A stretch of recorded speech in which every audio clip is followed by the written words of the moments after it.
Doctor صاحب یہ جو آپ نے یہ جو حکمت عملی سمجھائی ہے احسن صاحب کو، یہ پاکستان میں نیب جو ہے وہ پلی بارگین کے نام سے یہ پہلے سے کر رہی ہے، لیکن پاکستان کے جتنے بھی حلقے ہیں،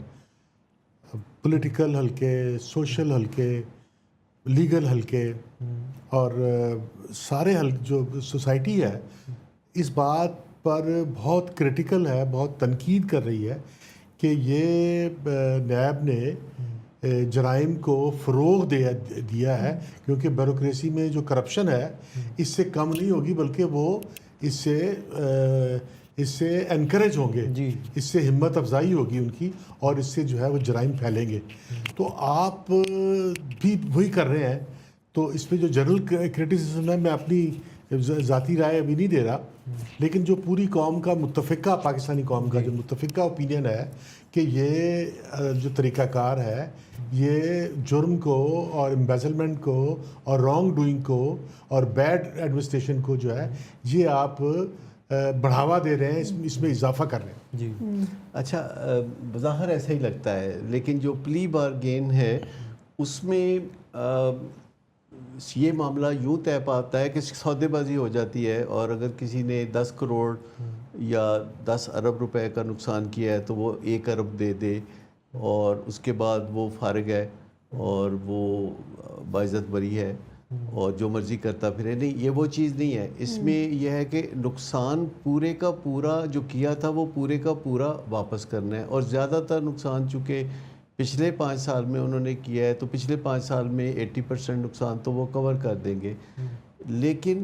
یہ پورے کا پورا 100% نقصان اسی سپیڈ سے پورا کرنے کا معاملہ ہے جس سپیڈ سے کہ انہوں نے نقصان کیا تھا، پلس اس میں پھر وہ چلے نہیں جائیں گے، وہ اپنے گڈ کنڈکٹ کو آگے جاری رکھیں گے اور تلافی کے بعد ایک اضافی کے چیز میں چلے جائیں گے اور اپنی زندگی کو روحانی طور پر اسپرچولی اچھا بنائیں گے۔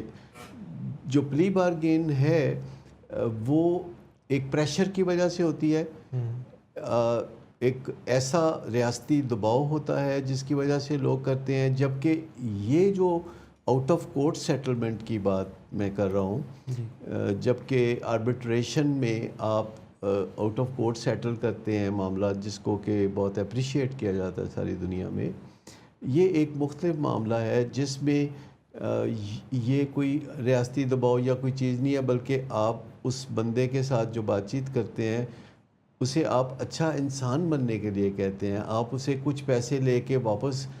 برائیوں کی طرف ملوث جو ہیں کرنے کے لیے نہیں کرتے۔ آپ کو یہ کیسے یقین ہے کہ وہ دوبارہ نہیں کریں گے؟ دیکھیں، اس کا کوئی یقین نہیں ہوتا، اس کے امکانات ہوتے ہیں۔ نارملی سبھی لوگ جانتے ہیں کہ جو لوگ جیل میں جاتے ہیں سزا پا کے، تو ان میں سے زیادہ تر لوگ جو ہیں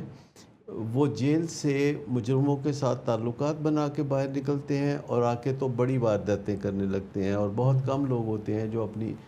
اصلاح کی طرف جاتے ہیں۔ جیل جن کو امریکہ میں اب کریکشنل فیسلٹی کہا جاتا ہے، وہاں بھی یہی صورتحال ہے کہ اکثریت جو ہے وہ مزید برا ہو کے نکلتی ہے، جبکہ وہ اصلاح خانے ہیں۔ تو وہاں اصلاح کا چونکہ کوئی بندوبست نہیں ہوتا، تو ایک بندہ جس نے آپ ہی کی آرگنائزیشن میں کوئی یہ کام کیا ہے، تو میں حسن صاحب کو یہ سکھانے کی کوشش کر رہا ہوں کہ اس بندے کو جب دوبارہ آپ اسی پوزیشن میں رکھیں گے، آبویسلی آپ ان کو ریونیو سے، مال و زر سے ذرا دور رکھیں گے، اور ان کی جو سیلز کی صلاحیتیں یا نیگوسیشن یا مینجمنٹ کی صلاحیتیں ہیں ان کو آپ بروئے کار لائیں گے، اور ان کو ساتھ آپ کچھ پیرامیٹرز طے کریں گے جس سے کہ پتہ چلے کہ وہ انسانی برائیوں میں ملوث ہونے کی بجائے وہ ایک اچھے انسان کی طرف اپنا سفر بھی جاری رکھیں گے۔ تو یہ ساتھ مشروط ہے ایک آؤٹ آف کورٹ سیٹلمنٹ میں کہ جس معاہدے کو وہ جب توڑیں گے تو واپس جو ہے لیگل کانسیکوینسز ان کو فیس کرنے پڑیں گے۔